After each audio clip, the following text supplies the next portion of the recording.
हाय दोस्तों, कैसे हो आप सब। आज मैं आपको सुनाने वाली हूँ एक पौराणिक कथा, नारियल के जन्म की कहानी।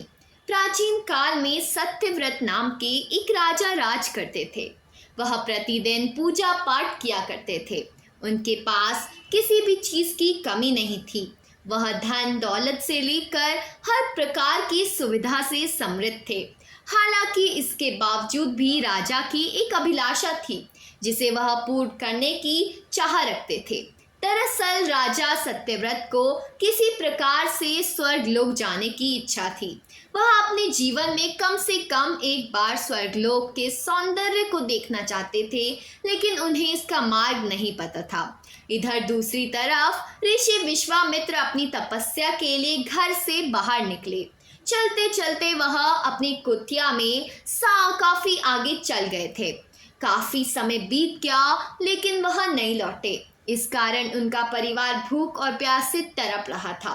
राजा सत्यव्रत को जब यह पता चला तो उन्होंने ऋषि विश्वामित्र के परिवार के पालन पोषण की जिम्मेदारी ले ली।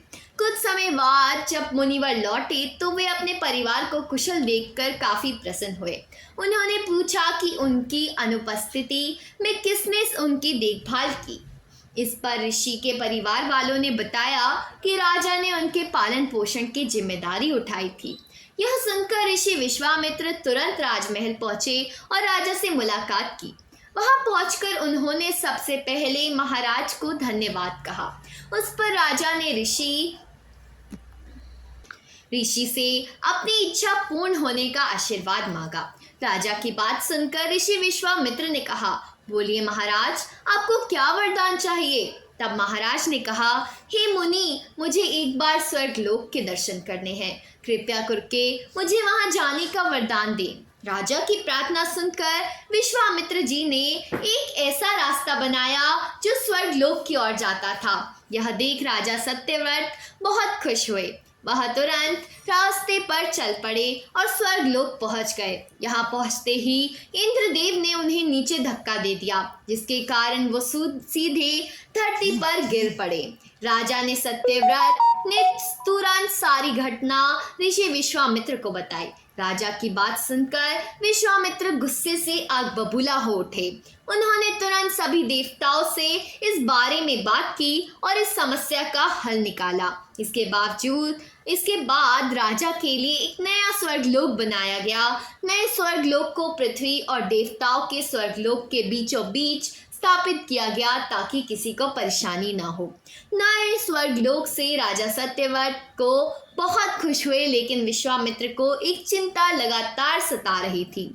उन्हें डर था कि नया स्वर्गलोक कहीं जोरदार हवा के कारण गिर ना पड़े। अगर ऐसा होगा तो राजा सत्यव्रत दोबारा धरती पर आ गिरेंगे। काफी सोच विचार के बाद ऋषि विश्वामित्र को एक उपाय सूझा। उन्होंने नए स्वर्गलोक के नीचे एक बहुत लंबा खंभा लगा दिया ताकि उसे सहारा मिल सके। ऐसी मान्यता है कि नए स्वर्गलोक के नीचे लगाया हुआ खंभा एक विशाल पेड़ के तने के रूप में बदल गया। यही नहीं, कुछ समय पश्चात जब राजा सत्यव्रत की मृत्यु हुई तो उनका सिर एक फल से तब्दील हो गया।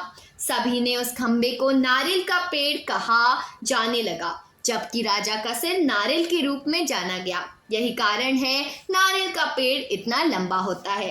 तो दोस्तों, कहानी से सीख मिलती है कि अगर सच्चे मन से किसी की मदद करें तो हमारी हर ख्वाहिश पूरी हो सकती है। तो दोस्तों, आज की कहानी यही थी। पसंद आई हो तो वीडियो को लाइक करना, चैनल को सब्सक्राइब करना। अभी के लिए बस इतना ही। मिलते हैं अगली वीडियो में।